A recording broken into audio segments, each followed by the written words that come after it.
again, and welcome to ManchTalk. I'm Tammy Simmons. And I'm Carla Gericke. We're glad that you're tuning in. Beautiful weather. Knock, knock. I think it's over. We're not going to see snow. No. I'm fairly confident. It was nice.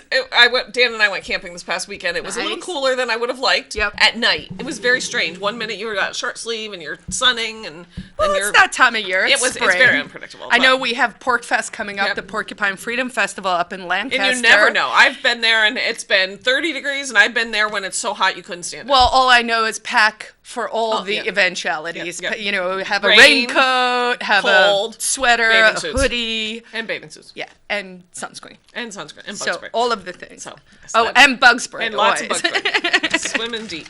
One little interesting thing. So I saw that this past Sunday was the 200th anniversary of the New Hampshire House, which is kind of cool. State House. The State House, where I think one of the longest running. The oldest. The only one that's still using the same facilities. Which I think is lovely and actually, talks to, our Yankee frugality. The only thing that I disagree with at the State House is that I do believe that Reps Hall should be air conditioned. However, I don't think the state taxpayer should pay for it. I think there's ways to raise money from the reps themselves who have to sit in there. I think they had a price tag once that it was going to cost $400,000. I'm like, that's not that hard to come up with. You have 400. No, I mean, I'm not saying every rep gives $1,000, but we could there's ways to raise money. Even if it took 8 years to raise it. Yeah, they should have started that 10 years ago. Yeah, nobody cares. We never come prepared. We always just find things that we're talking about. We come prepared. It's not like we come with this agenda that we're going to say this, we're going to say this, we're going to say this. We just say, so what'd you read today, I know you wanted to talk a little bit about the autopsy reports from the shootings over at, I don't even remember what the... Quality Inn, which actually only reopened last Monday, right. Which is shocking. So it was closed for 2 months. That's a lot. We waited a really long time to get the autopsy report, which is not available online. The information came from a press release from the Attorney General's office, specifically with regard to the two people who are not, there's the Charles Marshall guy. The guy who was climbing out the window. He climbed out a window and was shooting whatever, so we'll just put a pin in him. Yeah. But I'm talking about the married couple. She was a 21-year-old woman. He was a 26-year-old man. They were in a hotel room, and according to our state Attorney's General office, they died of environmental hypothermia, blunt penetrating injuries, and intoxication from several kinds of drugs. They basically found that the death, to determine the manner of death, was undetermined, and that they're not going to assign one single cause to how they died. They're saying all of it was self-inflicted conditions. Which it's funny because you said the same thing, this environmental hypothermia, and I was like, what does that mean? Because hypothermia is hypothermia. I mean, I think we all know what hypothermia is. Because I don't know, because maybe there's a terminology that doesn't sound as logical as it is, I'm going to chalk environmental hypothermia, meaning things that cause other things other than your body that cause your body to not be able to regulate temperature. And maybe a wild combination of drugs can do that. I mean, but the blunt penetrating trauma caught my eye too, because I was like, well, what does that mean? Blunt penetrating? Does that mean like a baseball bat? And they clearly said it wasn't a gunshot. No, and so they weren't shot, and it was only the guy. And I haven't seen any reports, and I will say all the information out there is very thin. I think if you ever did a comparison between how a regular homicide is treated in New Hampshire and any kind of officer-involved shooting is treated, it's different. Anywhere, it's not just a problem in New Hampshire, it's a problem nationally. Right. And it's a problem that stems out of this idea that legality is more important than morality, right? So people are saying, well, it was legal because... And, there was drugs involved, so it's okay. And I'm like, well, but what if... No, because let's just parse that out for 2 secs, right? So a lot of people will argue that the war on drugs exists because we have to save people from themselves. But we are now in a world where it's okay, apparently, to kill drug users, Right. to save them from themselves. Well, right. I mean, I'm just what are we doing? It's kind of like when we send the SWAT team in when they do a wellness check on somebody who's suicidal, and I think, Yeah. I'm not really sure that the SWAT team's going to help them. No, like, first of all, I mean, welfare checks, it's like, please, can we just change the way we approach these things? Instead of approaching it from a violent-based, unsympathetic, uncompassionate thing. Right. Send in a minister. Well, or send in I will volunteer to be someone who's willing to be on call, who will go talk to anyone. To be honest, even if it was like somebody who was a member of the fire department or something who was trained in. Because that's the other thing we hear all the time is people are saying, well, you know, our police officers aren't trained to deal with these mental health issues and blah, blah, blah. And I'm like, fine. Okay, first of all, I mean, I would love to see it. Why don't our police officers do yoga every morning before they go out on the beach? Nice and calm. That's a law I would like to see passed. Barring that, if we're saying they're not equipped to do these things, right? Why do we keep hiring the same type of person as opposed to saying, well, maybe half the department should start to be social workers and healthcare professionals and all of that. Same with the fire department. Shouldn't there be more EMTs? And if we have less fires, because we do. Much less. But we have higher incidents of people calling for emergency services.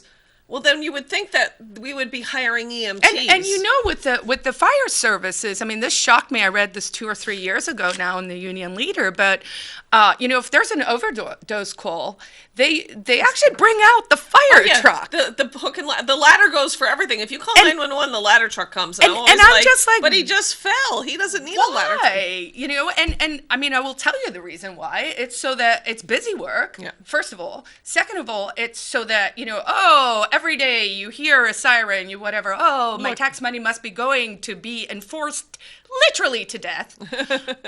These things make me, no, Tammy, I love talking with you.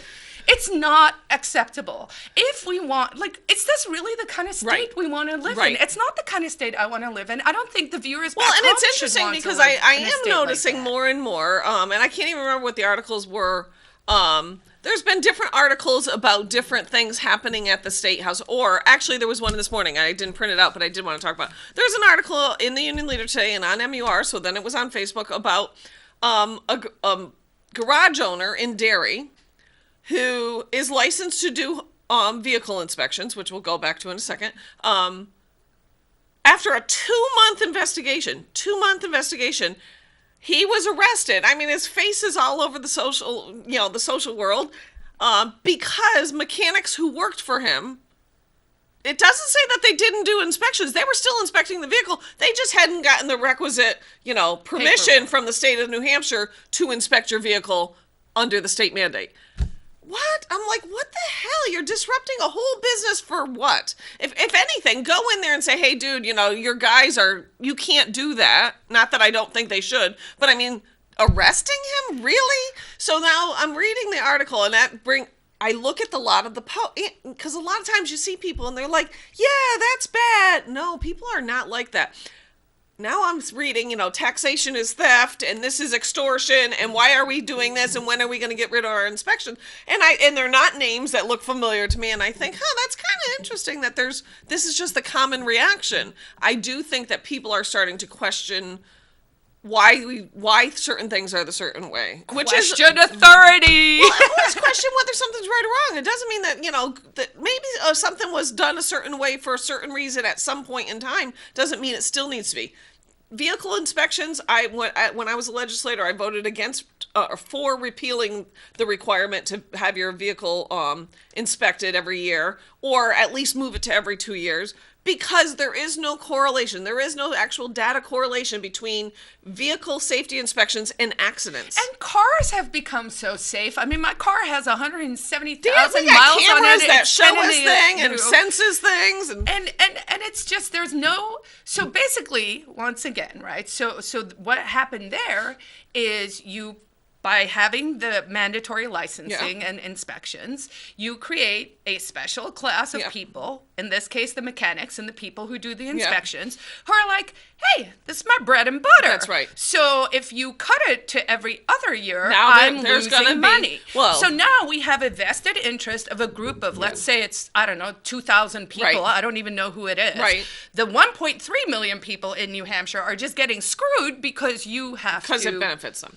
And I mean, I'm not saying that all auto mechanics are doing that, but there are probably auto mechanics who say, hey, you know, there are unscrupulous people. We know this. My mechanic, I don't worry about. I don't need a vehicle inspection because guess what? My mechanic tells me what's wrong with my car and I fix it. But, you know, there are people who maybe when they go in for their vehicle inspection, that mechanic who they don't know and don't use on a regular basis, or maybe they do, you know, adds on every little thing they can to make a little bit more money. But to arrest somebody because his employees... But you pay a fee just for the inspection, whatever the $20 or the $25 or whatever. But they only keep a little bit of that, but it's all the work. But it's just crazy. And so now this poor guy who, you know, his business in dairy's been disrupted. His picture's all over the newspaper as if he's some awful criminal. I mean, as someone whose photo was on the front page of the newspaper when I got arrested for filming police officers in public, I have a lot of empathy for that because, I feel bad, you know, my board... Because I saw the picture. It was right there at the top of the Union Letter. And I was like, oh, what's this guy done? And then I read it and I thought... Seriously, this has even made the newspaper? First of all, well, I am kind of glad it made the newspaper because it's absurd. And I did do a little Googling because I couldn't remember. So people go, but we need to be, you know, make sure our vehicles are safe. Well, you know, here's the reality. Only 17 states in the United States have periodic safety inspections. 17. That's not even close to half. And so let's say for the sake of argument, Vermont doesn't or Maine doesn't. I don't know whether cars that's can right or drive not. But do you feel so scared and unsafe? Oh my God, there's because, a Maine plate. Oh no, here's the... I mean, you know, the green license plates from Vermont. You have your own it's usually reasons. someone tooling around a little slowly in their Volvo. Because they're not used to traffic. Another thing that I thought, another example of, so yeah, it'll be interesting to see what comes out of the I mean, here's my prediction. Of course, you know, nothing's going to come out of it. In the end, we'll probably end up, assuming the next of kin files some kind of wrongful death case, they'll probably pay, you know, $400,000 per corpse that is going to come out of taxpayers' pockets. I wouldn't be surprised if the police officers involved then also say, you know what, I have PTSD now. If that sounds absurd to you, this happened in Weir, New Hampshire, where an officer shot one of my arresting officers, which is why I followed along. You know, shot someone in the back, and then claimed he had PTSD, so and now got $400,000. I mean, the guy that got shot in the back and died got $350,000, and the cop got just a little less than that. And, you know, so in the end, the only people who actually get punished are the taxpayers, which is why I'm so passionate about this, because there are better ways that we can do this. I agree. I printed out this. I just wanted to... It caught my eye. This came from Seacoast Online. The headline, CBD petition. Now, CBD is... I can never say this word. Cannabinoid? Cannabinoid. I don't know. CBD. Everybody knows it. It's the cannabis-based, hemp-based, non-psychoactive, you know, it has all sorts of claims. I'm not going to debate whether or not I think they all work or not, but, you know, it's supposed to help with the aches and pains and sleeping. So it's the oil that doesn't have the THC, which means, like, it won't make you high, it doesn't make you sleepy, it doesn't really influence anything, but the oil itself, it's the product that I've been using for several years. And that's what I'm saying. There are people who are saying that it has helped them, so, okay. I mean, there's science. Right, but I'm just saying, but I don't even care if I don't care what if somebody wants to eat dandelion greens and they're convinced that it makes their teeth stronger. Makes allergies less. But you know what I mean? More power to you. I don't care. Yep. So apparently, out in Rochester, this woman is from Rochester. She's urging Governor Sununu to put in emergency legislation because the city of Rochester has implemented a ban. They recently restricted CBD-infused food products. So if you wanted to go to a coffee shop and have CBD oil in your coffee, not in Rochester.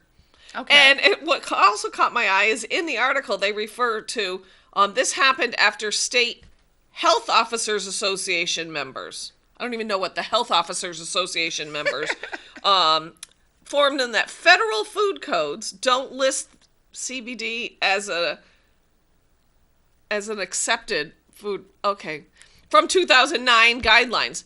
Well, here's the first thing. I don't think CBD oil came about in 2009. I mean, it might have existed, but, it's since then. So something that is a natural plant-based product is not allowed by the FDA because it's not on the previously created approved list, even though the list may have been approved. So does that list contain coconut oil? I don't know. Does that list contain, I don't know, anything. Peanut butter? Right, I was just going to say, like, what else?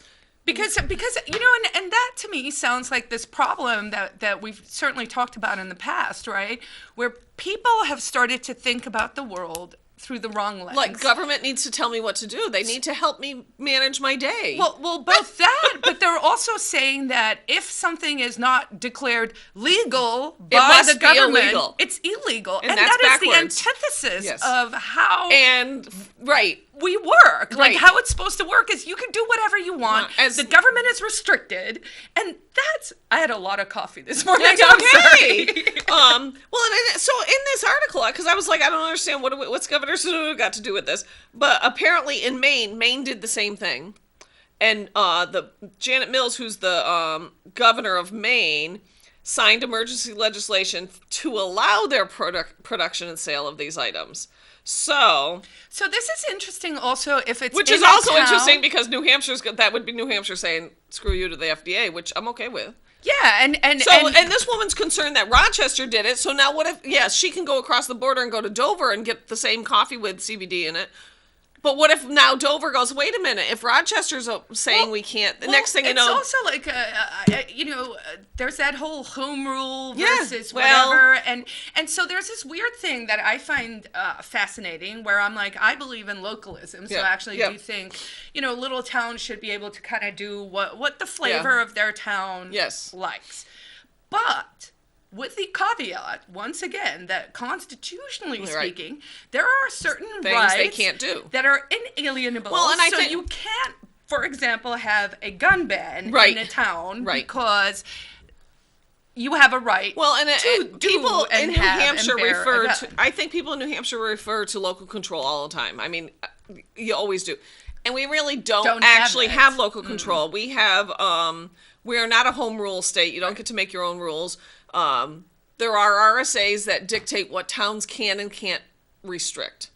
So, for instance, when we want to change the city charter in Manchester, there's a law in Concord that tells us what we have to do in order to change our city's charter. You can't just make up your own rules, which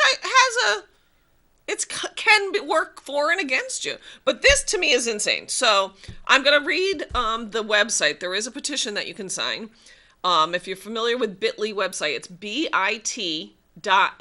That's the website. bit.ly/ so uphill.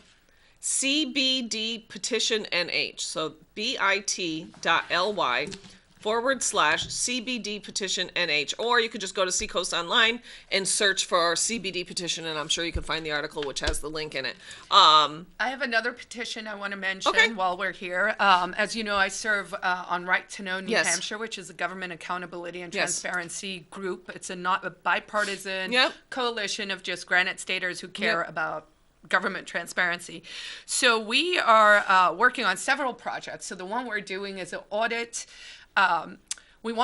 So copying costs differ significantly from town to state, city and all of that, right? So we want to get a sense of, what people are charging. So we have a little subcommittee and we're going to reach out to, I think it's 250-ish. So that's all the towns and cities in New Hampshire and ask them what they charge, right? Because some places do it for free. And I know like in Concord, when I had to get my police file, it was $1 a page. Right. Now Staples can do it for 7 cents. Right. And they're only supposed to be charging you the actual cost, it's not a fee. I could see if you're looking for one copy of one page and it's $1 because somebody's got to go and get it. But if you pull out a file and it's 500 pages, do you now have to spend you know what, well, I mean, $500 when that's not the intent of that. It was meant to make sure that you're covering the cost of the person. And you know, I mean, where this actually, it really hurts the freedom of the press, right? Because the press are constantly trying to find stuff and information. And if they have to pay $1 a page, they're never going to find really it. Expensive. Right. So we're doing that, and I thought someone in the group came up with this idea, which I thought was brilliant. We were like, oh, we're going to do a Survey Monkey. Like, how are we going to do this? And then we were like, why don't we send a right to know request for the information from every town, because that will actually give us another data point. Right. Who responds, who doesn't respond, you know, how quickly some are, how friendly some are, and so on. So that, but then we're also going to launch this week a petition asking Governor Sununu if he will instruct his Attorney General to stop the appeal of the Lori's List, right? Just instruct him that we don't want to spend another $300,000 of taxpayers' money hiding a list of bad cops, and that he should release the list, and he should say, this is a public list. This is part of, this is part of transparency and accountability. We want to make this information available to the citizens of the Granite State. So we'll start that. It'll be through social media. And then, if people are watching the show, please, when you see it, sign it. Next week, I'll bring the link. And, let's just hold people's feet to the fire. And I think that sometimes, going back to the comments I'm reading on social media posts, a lot of times I do wonder, so what do people act like? Because, we all tend to live in a little bit of a bubble, and I try not to stay in a super small bubble and take in other people's, opinions. But, I often wonder, different things, we've had different, unless somebody actually does a paid survey and surveys, 3,000 random Granite Staters, we never really know. So do people in New Hampshire care about CBD oil being added to their food? I'm going to guess most people, I don't care. I don't know anybody who would be like, oh my God, what do you mean Carla can get a coffee with CBD oil? Who would care? Why would anybody care? Because someone's going to go, it's for the children. We've got to protect the children from smoking pot, so Carla can't have CBD oil in her coffee. Yeah. Even though they're different products. But somehow it's going to make kids not smoke pot. Yeah. Don't even get me going. Don't get me going. And this coming from somebody, I don't smoke pot. Anyways, so I do want to mention some things that are coming up. We still have 5 minutes or so, but I don't want to forget. This weekend, plant sales were last week. There's the animal shelter's having their leftover plant sale. Oh, really? This Saturday at 10 a.m. So we went, actually. I saw that you went. I saw your picture. It's a good one. It is, but it was really weird because they put the plants in these cages. Yeah, it was hard. And we were there right when it started, and it was chaos. I mean, I get a little claustrophobic if there's it's a little bit. And I was in a cage with all these people. I don't know why they don't do it. I don't know why they don't do more of it on the pavement on that circle. Yeah. But I once again got the perfect parking spot, taking Tammy Simmons' advice of pull up to the front and feel lucky, and it'll happen. So they'll be redoing that this Saturday, which I guess would be the, I don't know, 7th. Saturday. No. What was the first last week? 10, 11, I don't know. Yeah. Maybe. This Saturday. At 10 a.m. at the animal shelter. And Merrimack Garden Club is also doing a plant sale. Merrimack's just south of us, so if you missed all the other ones, I did see that. I couldn't find out too much information. I Googled, I saw it on social media, and they said they have a plant sale, and I was like, well, there's no pictures or anything, so it's kind of hard to tell. I have to say, we were driving around on Saturday morning and actually lucked out at the Goffstown Library sale as well. That too. I got, 47 books, I think, and an entire great works of Shakespeare, leather bound, for under $100 for all that. And I'm a big reader, so I was super excited. But, we were driving around and there were just hundreds of little local things happening. I was like, you could just drive around. Well, it's funny because we went camping and so I spent a lot of time this weekend in Newington and Portsmouth and Northampton. And one thing I noticed, and I did say it to Dan, I said, why businesses seem to have more pride in their space over there? We just didn't see the street grunge. And I was like, because I try not to look at the big picture. We don't have an ocean. We don't have a trendy down, we don't have the same things maybe as Portsmouth. But it seemed like people had more pride in their properties, businesses and homeowners. So I'm liking the thing, like with We Heart West, they do their cleanups. I'm trying to I think it's good that we encourage people to improve their city. I mean, it's easy to get on Facebook and complain about things in the city. Takes a little more effort to actually go out and pick some crud up off the street. Right. But the We Heart West does have another cleanup on Sunday, June 9th, so not this Sunday. Yeah, this coming Sunday. At so Wolf. This Saturday is the 8th. You are right. She's a smart one. At Wolf Park, which is out over in West Manchester, over behind Dairy Queen. Mm-hmm. So they'll be over there this Sunday morning. I think they do it at 10:30. Is that when you guys do? 10:30 to noon. Yep. So just picking up trash, trying to make the neighborhood seem nicer. Also coming up next week on Tuesday the 11th, which is after the 8th and the 9th, from 6 to 8 at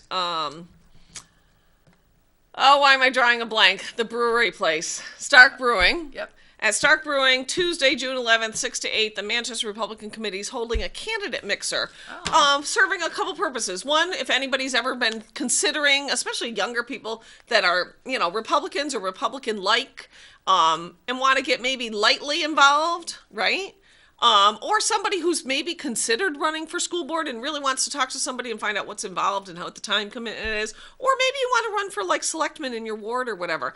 We'll have information about what's involved in running for office or how you can help somebody run for office. Or if you just want to meet Victoria Sullivan, who's running for mayor, whatever. That'll be Tuesday, June 11th, 6 to 8, Stark Brewing. No charge, free. Oh, wonderful. Come on down.